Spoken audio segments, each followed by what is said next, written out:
juste like ñu am échange yoo xam dañ ko mën a am ak suñu grand yi ñi nga xam ne ñoom ñu ngi ci basket bi. So everybody's gonna be here. Now Remy is just here, so I'm about to send him the request again. Comme ça ñu toog waxtaan ak gars yi bëggee. You got some question you will ask it. Gars yi répondre ñu bëggee.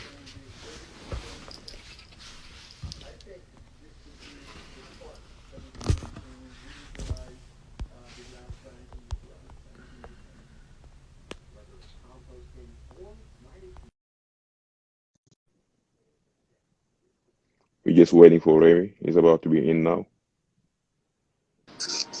Yo. What's up, Benze? Biggie, what's up, bro? Delloo bëggee delloo siyaar. Naka la ngeen. waaw ñu ngi siyaar Remy. ñu ngi siyaar bu wér. Mode confinement quoi. waaw mode confinement chill relax xam nga jàppal bàyyi doon la xaar.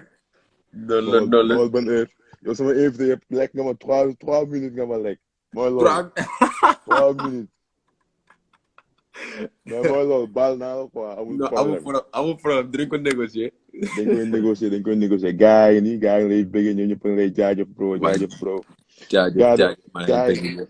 gars dañoo yaaxamti woon bii quoi dañoo yaaxamti woon show bi carrément. non affaire bu nice quoi affaire bu nice parce que dégg rapatak rek xam rek rapatak day delloo si xel yi quoi. ok Rémi yow rapatak lu mu lay fàttali. comme ça rapatak bi gën a graaw nga fàttali foofu quoi ñu mën a commencé. bon rapatak moom comme ni ma ko waxee rek xam nga day fàttali lu bëri ah. ndax booy you know des fois ngay toog seetaan sa grand di parce que rapatak. I know. bon man xam nga comme damaa teel a ñëw quoi rapatak yi ma jotuma ci jouer rapatak nag mais jot naa ci seetaan quelques rapatak. terrain Sicap quoi terrain Sicap bon. foofu jot naa ci seetaan quelques rapatak quoi. mais initiative bi nice woon quoi yoo xam ne dañ ko war a indiwaat quoi. dañ ko war a indiwaat dundalaat la quoi vraiment. I know. yi ñu war a dundalaat la quoi so. I know. yeah. mais léegi on va commencer. ma dugal en tête bi comme ça painting bi. ok. yes pin comment ok we got this. so dañuy commencer vite fait nii.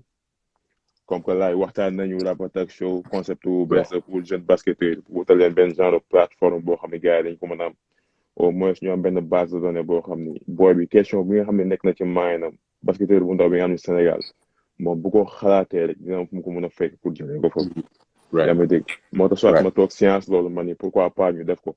américain bi am na Boys Life keneen ki am na leneen over time ñun ñëpp amuñu Sénégal amuñu benn concept boo xam ne war nañ cee mën a gis suñu bopp.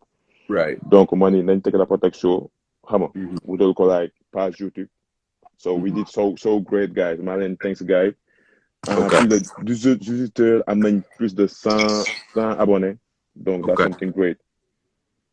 mais léegi. affaire bu nice. mais léegi yow parcours bi sa parcours dafa graaw. It take me like more than 1 day to just like find out everything I need about you like. benn jour dama xool la mais amul cool damay dal sa kaw. mais dama bëgg soit nga présenté wu nga wax ñu say début par exemple gars yi la xamul fii xam la. say début affaire yooyu. bon man maa ngi dëkk Dakar. précisément stade Demba Diop plus connu sur stadium Marius Ndiaye. yep. bon man maa ngi commencé parce que c'était en 99 centre de formation Anne Marie Diop mooy sama tante boobu moo commencé woon centre de formation moom foofu laa commencé. foofu laa commencé di jouer bon di entraîner di ñafe foofu di góorgóorlu foofu ba en 2000 je pense que c'était en 2003 2002 2003 ci laa dem Gendarme ci laa dem jouer def naa fa jouer fu minimum. J'ai fait cadet avec coach Nicolas moom fa yoroon. coach Nicolas moom fa yoroon donc après ci laa fa def 2 ans presque 3 ans 2 ans et demi. après ci laa fa jógee après il y a coach Idi coach Hassan et coach Chérif. bon indi ma site quoi. c'était en 2005 foofu laa commencé sama parcours site. bon de 2005 à 2008 ci laa fa jóge dem ci laa nekkoon Sine après 2008 ci laa ñëw États-Unis quoi. ci laa ñëw États-Unis jàngi benn école bu ñu naan Lake Forest Academy fa laa jaar Chicago. waaw terminé sama lycée foofu après ci laa dem benn collège bu nekk Oklahoma pour 1 an après ma transféré quoi dem Dallas. waaw dem Dallas waaw foofu laa def 2 ans aussi donc bon état yi ma dem bëri na quoi mais xam nga rek day foog nga ok léegi éducation bi gën a baaxee quoi. instant bi résumé nga parcours yi vite fait nii. jóge nga Sénégal nga nekk Anne-Marie jóge Anne-Marie dem Jeanne d'Arc jóge Jeanne d'Arc jaar si jóge si dem États-Unis that's a good thing mais li ma la bëggoon laaj mooy question bi mooy sa relation avec Anne-Marie John. Anne-Marie moom ku ma xam moom vraiment Anne-Marie. yeah, that's a lady here. Njëkk a xam quoi. I know that's a lady here. That's a lady here. That's a lady here. Gis nga photo bi moo tax ma yokku dugal quoi. non photo bi dara la. mais wax ñu tuuti ci Anne-Marie parce que Anne-Marie je pense que jigéen bu mën góor la parce que samay grand frère Anne-Marie moo yor AMD xam naa ko. c'est vrai dafa nekk loo xam ni affaire bu graaw la man dama fa ñëw basketu ma woon sax xaatuma si basket mais dama ñëw seen sama grand yi ñuy basket yow je pense que vous étiez ensemble mais wax ñu tuuti kan mooy Anne-Marie ak seen relation yi ñaar. bon Anne-Marie moom sama tante la sama rakku yaay la bon moom joué na Jeanne d'Arc légende la moom quoi ci basket Sénégal ñëpp ko xam def na coupe d'Afrique coupe du monde jeux francophones et tout donc moom may chance xam nga jàngal ma basket bon donc jàppale mu ci lu bëri jàppale mu ci lu bëri aussi donc initiative bu mu amoon noonu ubbi école de basket bi aussi donc léegi booy xool école de basket yi xam nga yi fi nekkoon ak léegi yi fi nekkoon léegi bëreetul mais moom bosam ba léegi jusqu'à présent mi ngi jàppale élèves yu bëri non seulement au Sénégal mais au niveau de l'extérieur bon vraiment moom change moom moo tax bu ñu demee ba toll fu ñu toll nii tey moom moo tax quoi. moom moo tax bon sonn na ci ñun moo tax moom fu mu ñu mënti woowee rek ñu wuyu ko quoi. mu mënti woowee ñu wuyu ko dem jàppale ko parce que moom mooy suñu lépp quoi moom suñu lépp moom lañu am donc dañuy continuer di ko jàppale quoi. mais réew tu penses que like par exemple yow je pense que ci famille sportive nga juddoo. ça a été un avantage pour toi like wala le fact like nga juddoo ci famille boo xam ne famille sportive la ba xam loolu avantage la woon ci yow.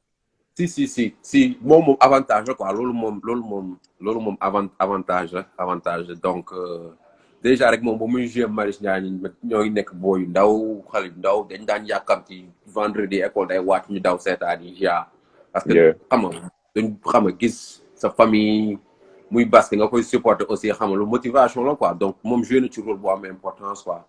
joué na ci rôle bu am importance donc famille moom xam nga bon boo seetloo sax moom xam nga ñi ñëpp waa Joal lañ quoi waa Joal Fadiouth moom xam nga bëri na ay sportif quoi. ay non mais question pique la question bi du yomb. mais Rémi la moo tax waaye lu tax nga choisir dem jouer JA te par rapport ak sa tante amoon na école de basket à côté. nga nekkoon like élément clé like ci centre bi nekkoon like maybe le meilleur des éléments léegi la moo nga décidé dem jouer coach Nicolas JA. ouais donc mais en ce moment temps yooyu AMD nekku woon di compétir quoi nekku woon di compétir ci championnat Sénégal. donc voilà donc ci centre formation bi lañ nekkoon donc après bon Nicolas soxlay joueur après mu communiquer ak Anne-Marie donc Anne-Marie bon moom amu ci woon problème vraiment donc mu ne moom y a aucun problème mais dafa fekkoon ni que centre de formation Anne-Marie jox ensemble lañ basé woon ci juste formation bi quoi mais pas nekkuñu woon ci compétition yi après ci la compétition la dem waaw nekk Nicolas quoi. That was great. Nicolas, mu ngi koy nuyu de passage coach bu cool. ouais sama grand frère yi. comme ça coach bu cool coach. ouais moom aussi ñu ngi koy remercier quoi vraiment ñu ngi koy remercier tout waa GIA ñëpp GIA Condé coach Nicolas coach Lamine Diallo qui était là-bas aussi ñoom ñëpp ñoo leen di remercier. mais léegi am na loo xam ne gars yi peut-être xamuñu ko Rémi peut-être était parmi like les premiers like mini basket joueurs bi nga xam ne quitté woon na Sénégal dem Italie waaw wala déet.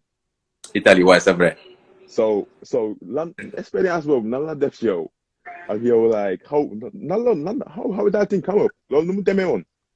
Bon dañu fédération lañu invité woon benn tournoi Italie. Yeah.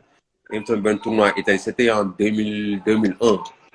après gars yi def sélection bi ne bon dañuy am tournoi Italie bon xam nga ne boo nekkee jeune donc tu xam nga voyage yoo ba soo voyage gaa bu li ne waa dañuy bëgg def sélection tout ça nga mais bon I know.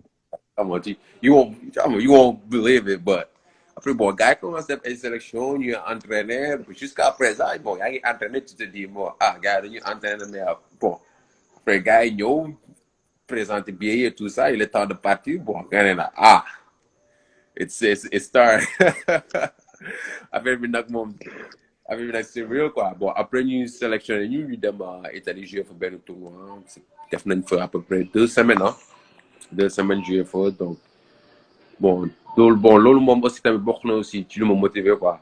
ci lu ma ok ouais bon ñu sélectionné la équipe nationale bon moins de 12 ans donc fierté la woon quoi fierté la woon aussi donc.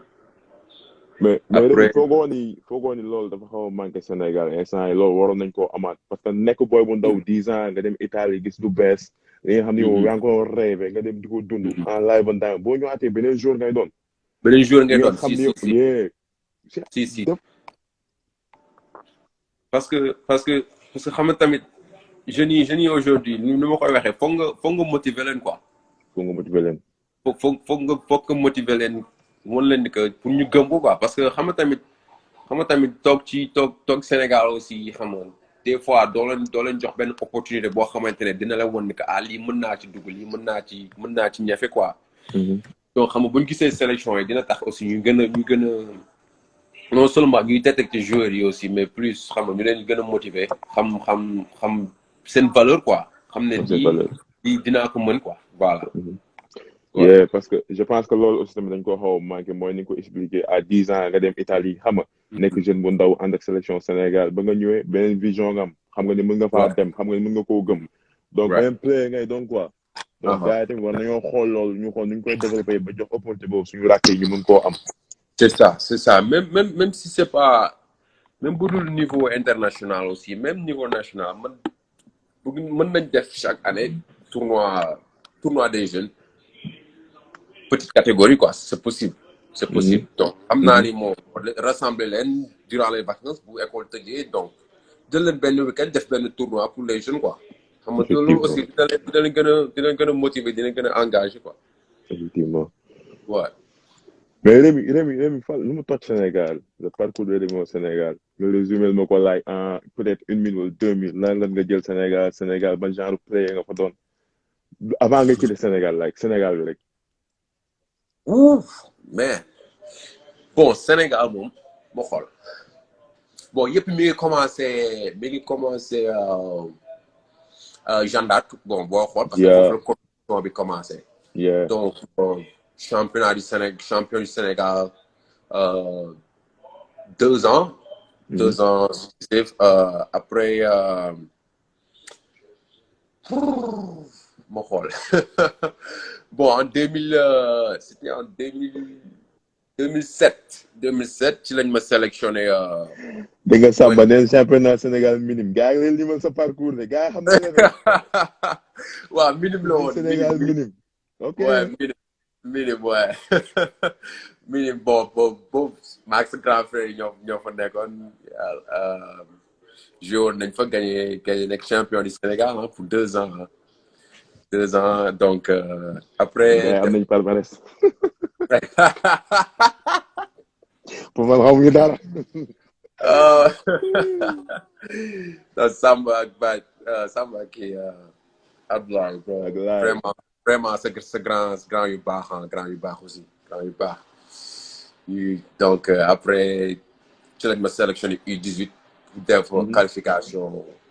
qualification Coupe d'Afrique. zone 2 c'était Guinée la woon quoi après waaw ci lañ qualifié pour en ce moment quoi. Yeah. Avec coach Kelechi Diané donc après 2 mois après ci laa ñëw États-Unis après ñu joué fii U18 aussi ñëwaat fekkaat ñu États-Unis joué tournoi Nike Global Challenge bu ñu joué woon fii aux États-Unis quoi. I know. mais Rémi sa dugum site sa sélectionné site nu mu demee woon parce que jamono je pense ça a été difficile pour nga dugg site mais yow sa sélection site nu mu demee woon. bon ak seen mayo yàgg yi naa ñoom Bamba Diallo moom mayo dañ ko nar a gis rek leen balak ak ñoom si ji bi yaa seen mayo yàgg na de. ouais mais may yàgg na. non gars yi duñ la may dara tey kay loolu lañ ma wax ne ma dugaloo ko fin. non bi sama souviens sama première année la woon. on avait Ibou Fall que je salue au passage Lamine Diamé première année mais photo bi yàgg na. ñoom gannaaw Lamine Diamé. Moussa Gueye. xool mi ngi balak. Bamba Diallo nee na la teem. mais ouais 2000 ouais c'était en 2005 hein 2005 bon coach yi moo ñëw moom moo doon def sélection yi je pense qu'à Dakar. il dit coach yi que je salue au passage aussi grand nous de même cool gars vraiment moom tamit depuis mini basket la ñu xam ñu jàngal basket donc moom bëggoon naa la xool laaj. ouais mi ngi nii yéen ñaar yéen nekk nii ensemble mais café la koy jël. ouais mais cool gars la. moom dañuy déggante tout le temps quoi donc moom aussi jàppale na booy si yu bëri bon xam nga ñëpp jaarale sa loxo aussi donc muy suñu papa suñu di ku baax aussi ku ñu jàppale aussi donc. mois de même. waaw moo dem wax ak paa bi ak mère bi xam leen convaincre tuuti quoi xam nga ma ñëw def test yi après ci laa passé après ci laa ñëw quoi ci laa ñëw en 2005 intégré. mais avant dañu doon dégg Dakar ñu naan booy Rémi mi ngi fa mooy booy bi bondel bal bi nii xam nga présentation mooy taxaw wala ñoom dañoo tëb rek test jot nga dem. non mais bon coach yi nag moom comme ni ma ko waxee moom daf ma xam depuis boobu nekk. non xam naa la dama la xam dama la préparé wax naa la dama la may dara yaa ngi leen déglu xam nañ li may wax. non xam moom daf ma xam depuis ba ma nekkee jeune quoi. puis ba mu nekkee jeune donc comme ni nga ko waxee xam moom affaire bi moom basket bi moom foog nga waane quoi mais affaire bi yëpp ñu ngi jógee si suñu tante Anne-Marie donc ñun dañ ko doon copier donc dañ ko doon copier style bi jeu bi et tout aussi moo ñu doon jàngal basket aussi donc il fallait que ñu am benn idole quoi koo xam ne ci moom la ñu xool donc affaire yëpp xam foofu la commencé quoi donc nekkoon na benn motivation après coach yi di ñëw wax ak famille bi après famille bi d'accord après ci laa jëm Thiès quoi. ci nga dem Thiès. ñaata temps yëpp c'est 3 ans n'est-ce pas. ouais def naa fa 3 ans après ci laa ñëw Chicago ouais. Chicago ci nga ñëwee fii gars yi Nike Global Challenge bi. ouais. yaa représenté team Sénégal ngeen door États-Unis n'est-ce pas. ouais. so like expérience boobu nu mu demee woon tamit expérience boobu nu mu demee woon. bon première année bi dañ ñëw gars yi xam nga expérience bi kii woon noonu donc gars yi xaw ñu kii quoi gars yi xaw ñu jël bu njëkk bon parce que première année bi on avait Aziz Assane Biago Diouf Lionel Daniel Gomis Siri ñoom donc Sele aussi mais deuxième année bi après ci lañ ñëw renforcer après ci la góor gi ñëw on avait góor gi il y avait Youssou Ndoye, il y avait Thierno Ibrahima Niang, il y avait Jean-Yves Toupane et Baye Moussa Keita aussi donc que je salue au passage aussi Baye ñoo nekkandoo aussi on était ensemble donc après ci lañ ñëw renforcer après ci lañ gagné suñu premier match contre États-Unis. ci nga ko gagné woon match bi. waaw je pense que donc doon États-Unis la ci histoire Sénégal bi yëpp. ouais pour la première fois grâce à. mais la foofu nu mu demoon da nga dem jouer toj am like match bu rëy xam nga nan la détecté gars yi ba nga ñëw États-Unis wala après sa cursus moo jeex nga ñëw États-Unis wala à travers match boobu nga joué moo nga ñëw États-Unis. non ci bon lycée bu ma demoon lycée Chicago bu ma demoon entraîneur bi dafa ñëwoon Sénégal ci Hoop Forum. dafa ñëw ci Hoop Forum bi en 2000 dafa njëkkoon ñëw en 2007. Fambré dafa njëkk a ñëw en 2007 après mu dem après ci lañ ñëw ñoom ñu jël Aziz moo njëkk ñëw quoi après Aziz yeah Chicago ci même quoi après deuxième année bi en 2000 moom ci la ñëw ne ma bon xam nga dañ waxtaan nañ ak waa Seydou waxtaan nañ ak sa coach yi donc si tu bu fekkee bëgg nga ñëw mun nañu wax ak say parents ñu def benn interview ni comme ça nga ñëw suñu école donc d'après ñoom après ñu ne ma comme que Aziz fa la nekkoon tout ça ma ne bon c'est bon Aziz laa woo Aziz ñu waxtaan mu expliqué ma et tout ça donc ma ne bon nice après parents yi après coach yi ñoom coach Assane dem wax ak samay parents après parents yi ne bon amul problème quoi so donc depuis noonu la commencé après côté juin juillet ci laa ñëwee quoi ci laa ñëwee Chicago mais the high school experience na la demee woon bi nga ñëw xam nga bi nga rêvé ñëw États-Unis like nga ñëw wàcc fi like Texas la nga ci dund loo xam ne tamit neex na la wala la nga ci dund loo xam ne neexu la woon bi nga ñëwee as a player bi booy bi nga ñëw amoon ay rêve parce que instant ki ñuy waxal mooy ki bëgg a ñëw ouais waaw loolu moom dinaa ci sawar a tontu parce que booy xool aussi nekk xam nga yow nekk kese sa famille bi ñoom ñëpp a ngi Sénégal yow yaa ngi États-Unis yow rek nga nekk fa donc xam nga loolu day xaw a métti quoi.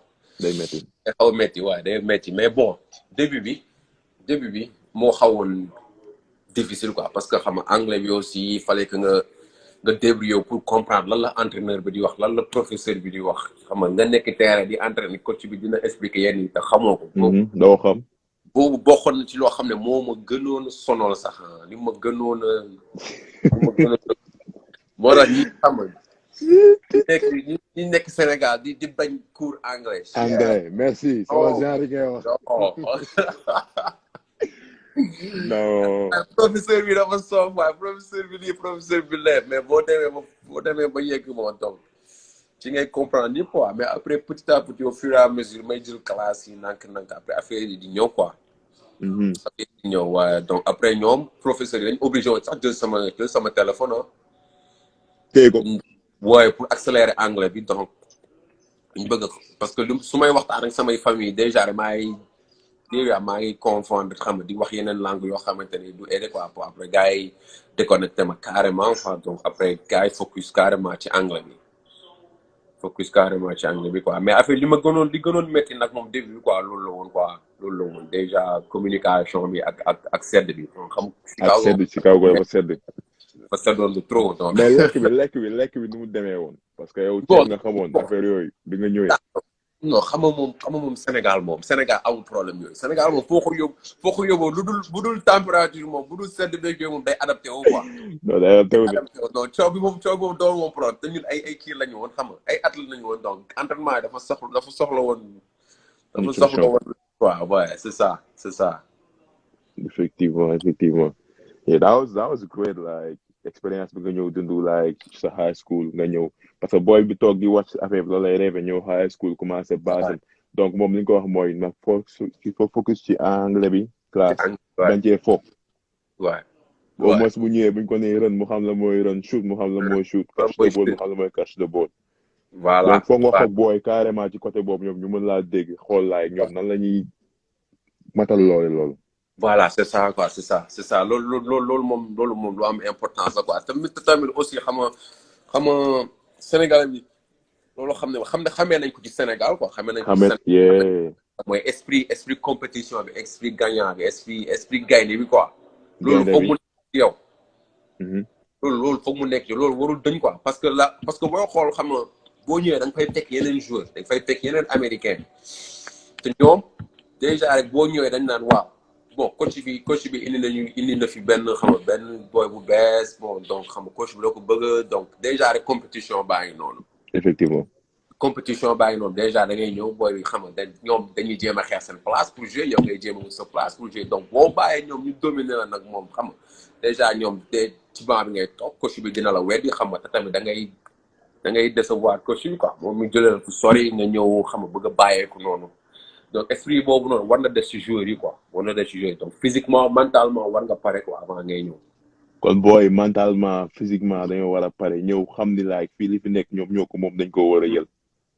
ouais noonu la war a demee.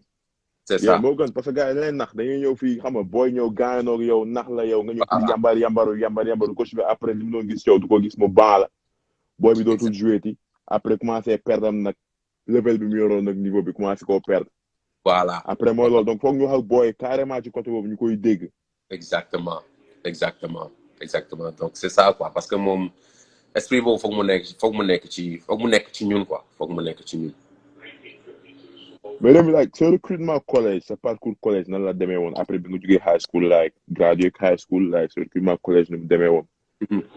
Waaw, bon, donc, man maa ngi fay ñëw côté juin 2 ans, xam nga moom lii c'est 4 ans nga fay def, mais 2 ans yu njëkk yi fii laa quoi. Donc, après yeneen 2 ans, defee ko Chicago. Après, ba ma terminé 2 ans yi, jot naa sama diplôme gars jox na ma sama diplôme mais am na yenn classe yoo xamante ne ni yu ma defoon Sénégal yoo xamante ne adapté wul ak système mu voilà donc fallait que ma am yenn classe yoo xam ne dama ko waroon jël mais ba ñuy réaliser loolu c'était trop tard quoi donc il fallait que ma dem ci benn JUCO junior college ouais ma dem ci laa def benn junior college Floride ma demee Floride après ci laa fa def benn année affaire yi moom kii wul noonu quoi. matul. waaye ma dem foofu xam nga déjà gars yi commencé encore indiwaat problème éducation école bi nga nekkoon gars yi classe bi duñ ko jël classe après affaire yi commencé indi ay kii bon xam nga man éducation bi laa jiitaloo parce que man boo jéem a maslaa sama éducation rek moom perte sama quoi. ma wax ak yow. xam nga non ouais parce que moom après ça moom. Après ma ne bon amul problème mais maa ngi doon jouer maa ngi doon départ maa ngi doon def tout mais déjà sama éducation am lañu bëggoon jaxase pour affaire yooyu xaw ma ko jéem a dugg fii ma ne bon amul problème ma dem beneen école ci laa dem Oklahoma dem foofu di jouer nice après coach bu baax moom jàppale ma boole ma benn advisor bu ma expliquer cours yeeg yooyu noonu nii nga war a def nii def ne après bon.